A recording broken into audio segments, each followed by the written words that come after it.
Alright, so this is my Titans Season 4, Episode 5 review. So it picks up where last episode left off. Raven, Rachel, and Sebastian are chatting in, I guess they're calling it the silo. And, Tim and Bernard are watching the monitors, and Tim is hella frustrated about this because he feels like he's being sidelined because he's not good enough yet. Bernard assures him that he's seen superheroes enough, that Dick is just waiting for the right time to have Tim in the field. So Connor is walking towards the side. We see on the monitors, Connor is walking towards the silo, and the snake that Connor initially threw up turns into this gigantic snake, and nobody can figure out how it got in. So Tim goes, because he wants to prove himself, Tim goes to take on the snake. And in so doing, he and Bernard are running like hell. And Tim does save Bernard from being bitten by the snake or eaten. So I honestly thought the way they were both huffing and puffing and so close together that there was going to be a kiss. Nope, that didn't happen. And Connor then goes to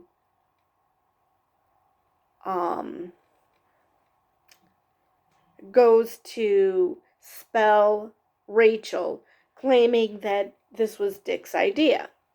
In the meantime, Dick and the others and Connor's listening. First off, I skipped a part.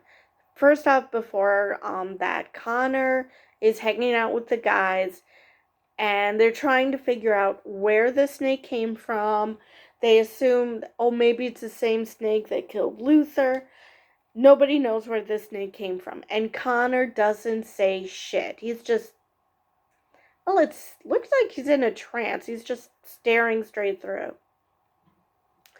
And so they decide to split up and look for the snake. And Gar and Jinx are together. And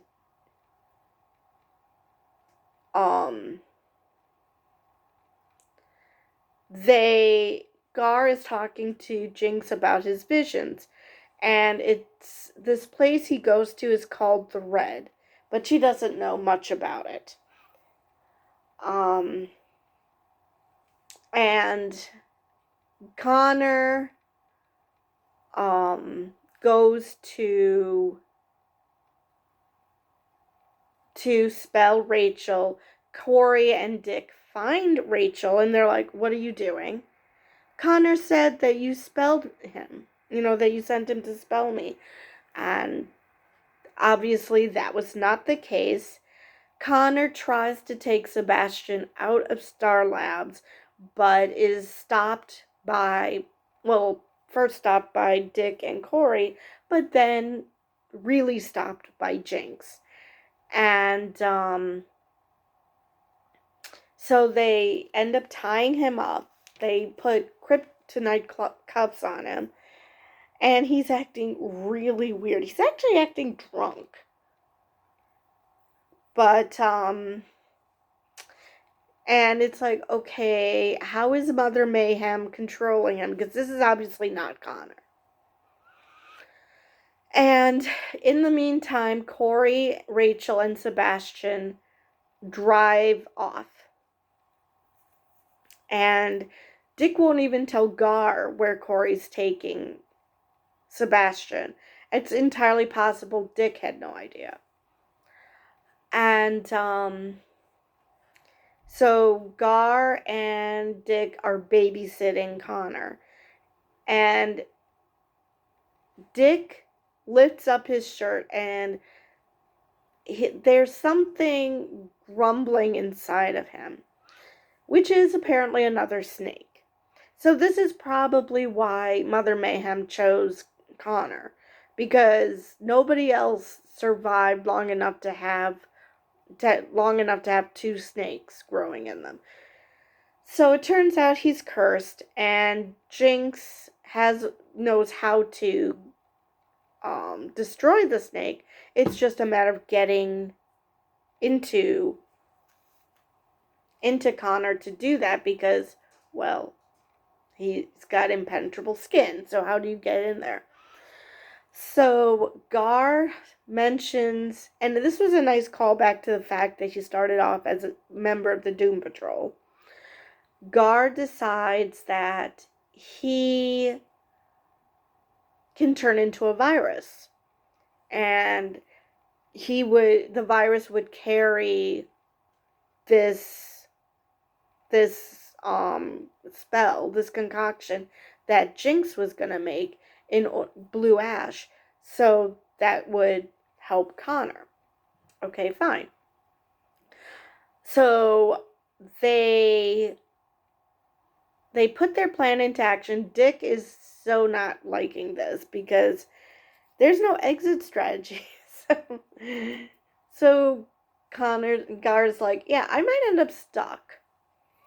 And Connor's acting like a total jerk. He's crying. I mean, I don't even believe at that point he was actually crying. I think he was just being an ass, being a dick. So he was saying, I don't want to die, and then he chides Dick because, he said the same thing to Hank. Well, in that case, they almost had it. It's just that Dawn was being a total blonde and total lame brain. So not the same thing.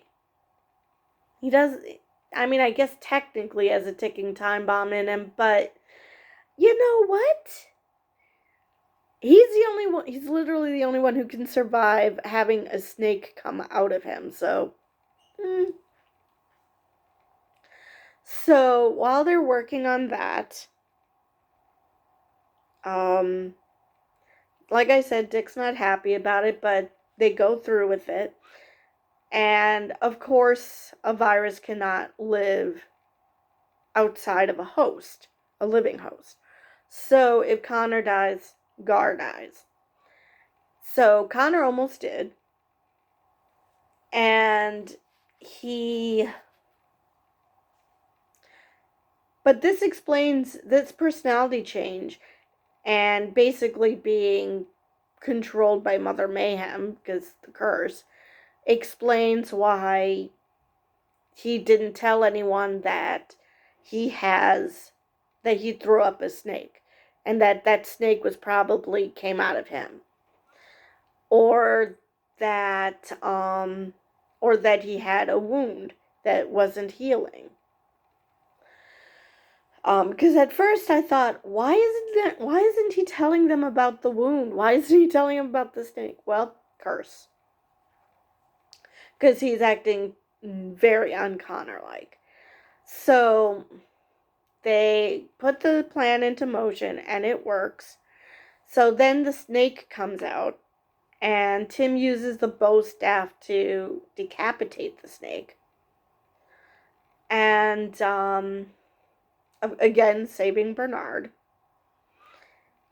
And so later, Tim kisses him because that's his moment. Because he was telling Bernard, oh yeah, you said that I would know my moment. And Bernard assumes he means the snake. No. And then they make out. So,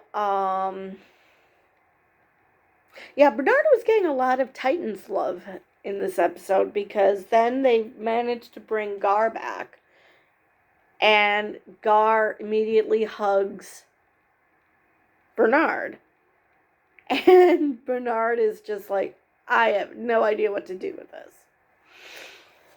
So, which I found very odd, I guess, because it's a virus. It took more effort for transformation or something, because he normally doesn't have this doesn't normally take this much effort to revert back to human. So maybe because it was so different than being an animal. Because let's face it, humans are animals. They're mammals, so there's that. But then we go back to Corey and Rachel and Sebastian. So there's another Elko diner. And Corey goes to the jukebox and types in a code to bring. I thought at first it was Commander, but the way she was talking this episode, I guess it was whoever taught her to fight. And since she's older than Commander and Commander was supposed to not have powers, I'm going to say it wasn't Commander who was teaching her. And so this person was telling her how you have to kill Sebastian because he's going to bring about the end of the world. And Corey's like, yeah, no. I came here to kill Rachel, and it turned out she turned out okay. So I'm not killing, but it's like they kept at it. And she just gave an excuse as to, oh, this was destiny. Yeah, you thought it was destiny for Rachel to destroy the world. And that didn't happen. So I have no idea what the hell. So Mother Mayhem is upset that she cannot feel Sebastian. And the reason she can't feel Sebastian is because of the Tamaran magic. The Tamaran spell. And oh yes, before this, a man came to talk to her about how the people are worried about bringing brother blood into the fold, and I honestly thought she was going to kill him. I really did. But no, she's not quite that evil, so I'll give her that. Plenty evil, but not completely to that point. And to get to past this barrier that the Tamarans put on the diner, she had to sacrifice her friend Gina. Now, I don't know. I mean, it's great that they needed her blood, but was death necessary? There's blood in other places other than the neck. It's really fine.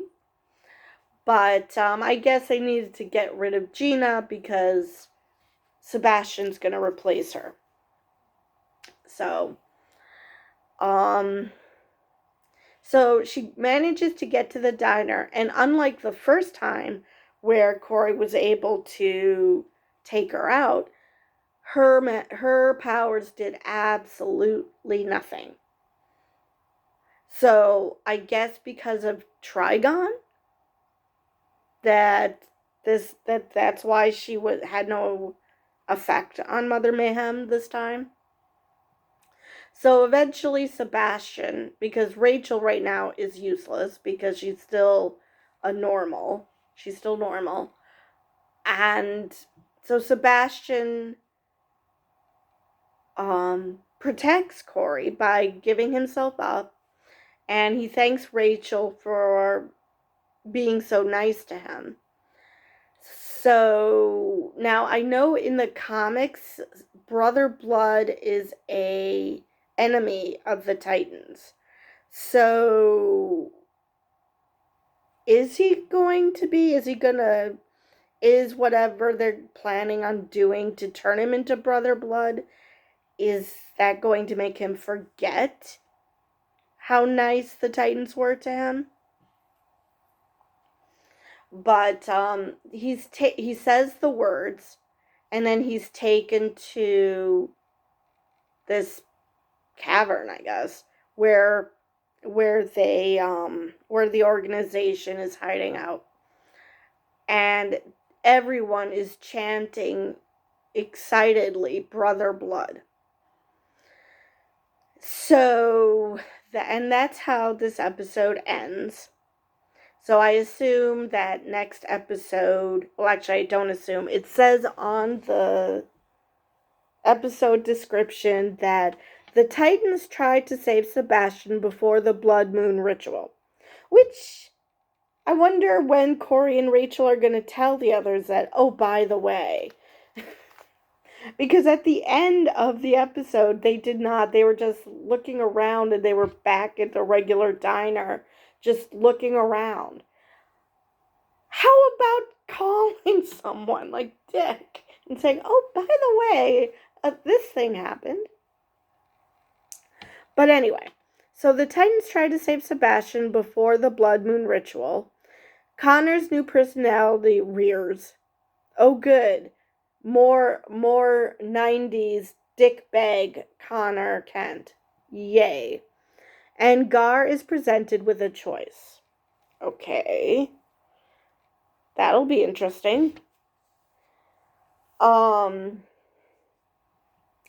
question is, when does Rachel get her magic back? I assume maybe at the end of the season after they defeat Trigon again. So I don't know if this is going to be a rinse and repeat and that Sebastian is going to actually turn on Brother Blood. On Trigon, even though he's Brother Blood. So maybe it's going to be history repeating and it's going to be Sebastian who takes down Trigon, which gives Rachel back her powers. I don't know. So, because the next episode is called Brother Blood, so obviously the ritual works. Like I said, I just don't know if it's going to have the effect completely the effect they wanted it, because this is supposed to bring back Trigon and destroy the world. However, that was the case with Rachel, and totally did not go the way they wanted it to. They came close. They came very close, but Rachel took care of Trigon. So I wonder if it's going to be the same thing. Or if once the Blood Moon ritual happens, that somehow Rachel gets her magic back. Because she's going to be in the room during the Blood Moon ritual. Who knows? Anyway, I will see you guys next time.